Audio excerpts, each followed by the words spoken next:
পশ্চিম বর্ধমান জেলার আসানসোলে অনুষ্ঠিত হলো রক্তদান শিবির। আসানসোল পৌর নিগমের ৭৮ নম্বর ওয়ার্ডের বানপুর স্টেশন মোড় পার্টি অফিসে তৃণমূল কংগ্রেসের পক্ষ থেকে এই উদ্যোগ নেওয়া হয়। সেখানে উপস্থিত ছিলেন রাজ্যের আইনমন্ত্রী মলয় ঘটক, আসানসোল শহরের মেয়র বিধান উপাধ্যায়, চেয়ারম্যান অমরনাথ চ্যাটার্জি, অশোক রুদ্র সহ আরো অনেকে। সেখানে ৫৫ জন রক্তদাতা রক্তদান করেন বলে জানা যায়। মন্ত্রী মলয় ঘটক বলেন, রক্তদান করলে কোনো টাকা পয়সা লাগে না, কোনো শারীরিক ক্ষতিও হয় না। আগে একজনের রক্ত থেকে আরেকজনের প্রাণ বাঁচানো যেত, কিন্তু বর্তমানে একজনের রক্ত থেকে ৩ জনের প্রাণ বাঁচানো সম্ভব। ডেঙ্গি রোগীর ক্ষেত্রে প্লেটলেটটুকু প্রয়োজন, তাই ১ বোতল রক্ত থেকে শুধু প্লেটলেটটি নিয়ে নেওয়া সম্ভব, বাকি উপাদানগুলি অন্যজনকে। ৩০ বোতল রক্ত থেকে ৯০ জনের প্রাণ বাঁচানো সম্ভব। সরকার যে রক্তদাতাদের কার্ড দেয়, সেই কার্ড দিয়ে ১ বছরের মধ্যে বিনামূল্যে রক্ত সংগ্রহ করা যায় দরকারে।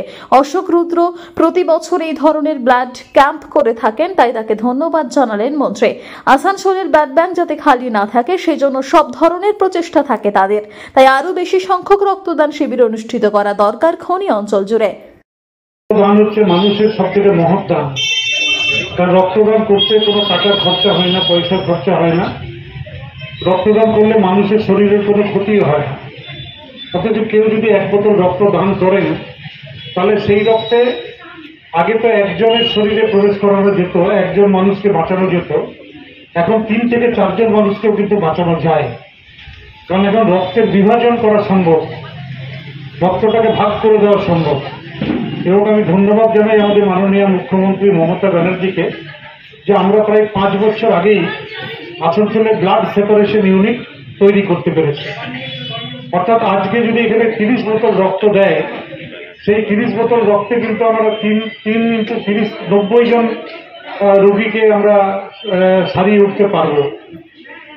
কারোর রক্তে যিনি ১ বোতল রক্ত দিলেন, আর কারোর যদি ডেঙ্গি রোগ হয়, তো ডেঙ্গি রোগের রক্তের খালি প্লেটলেট বলে একটা কম্পোনেন্ট আছে, খালি প্লেটলেটের দরকার হয়। তো সেই রক্ত থেকে খালি প্লেটলেটটুকু বের করে যদি দেওয়া যায়, তাহলে ডেঙ্গি রোগী যেমন সেরে ওঠেন, ঠিক তেমনি বাকি রক্তটুকু কিন্তু অন্য মানুষের যা প্রয়োজন, সেই মানুষের শরীরে সেটা দিলে তারাও কিন্তু প্রাণটা ফিরে পাবে।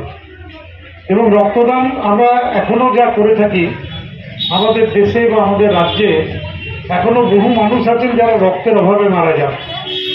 অর্থাৎ রক্তদান শিবির কিন্তু আমাদের আরো বাড়াতে হবে, এবং একটাও মানুষ যাতে রক্তের অভাবে মারা না যান, সেই লক্ষ্যে আমাদেরকে পৌঁছাতে হবে। আমরা আসানসোলের যে ব্লাড ব্যাংক আছে, আসানসোলে যাতে ব্লাড ব্যাংক কখনো খালি না থাকে, সেই প্রচেষ্টাটা আমরা করে থাকি।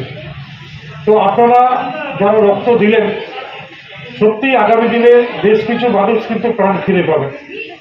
আর যারা রক্তদাতা, তাদের জেনে রাখা ভালো যে রক্ত দিলে কিন্তু সরকার থেকে একটা কার্ড দেয়, এই কার্ডটা ১ বছর ভ্যালিড থাকে।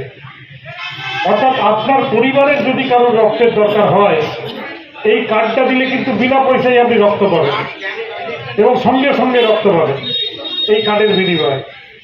সুতরাং রক্ত দিলে আপনার পরিবারও কিন্তু আগামী ১ বছর সুরক্ষিত থাকবে। আপনাকে রক্তের জন্য দৌড়াতে হবে না কোথাও, এই কার্ডটা নিয়ে হাসপাতালে গেলেই কিন্তু রক্ত পেয়ে যাবেন।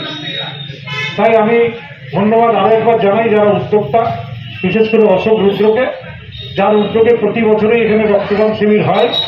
আমি শুনলাম শিক্ষক সমাজ থেকে রক্তদান করার আয়োজন করছে। আমি বলবো যে খালি শিক্ষক বা কোনো ওয়ার্ডে নয়, আমরা যদি পাড়ায় পাড়ায় রক্তদান শিবির করতে পারি, যত বেশি মানুষের প্রাণ বাঁচাতে পারি, আমাদের উদ্দেশ্য কিন্তু ততটাই সফল হবে। আসানসোল থেকে সৌম্য গাঙ্গুলির রিপোর্ট, টিভি নিউজ 10। সুলভে সঠিক চিকিৎসার একমাত্র প্রতিষ্ঠান বিবেকানন্দ হসপিটাল। 24 ঘন্টা emergency service, blood bank, trauma care. আপনাদের সেবায় আমরা তৎপর। গুণমান ও পরিষেবায় দুর্গাপুর বিধাননগরের ডক্টর জাকির হোসেন এভিনিউর বিবেকানন্দ হসপিটাল শিল্পাঞ্চলের মানুষের মন জয় করেছে।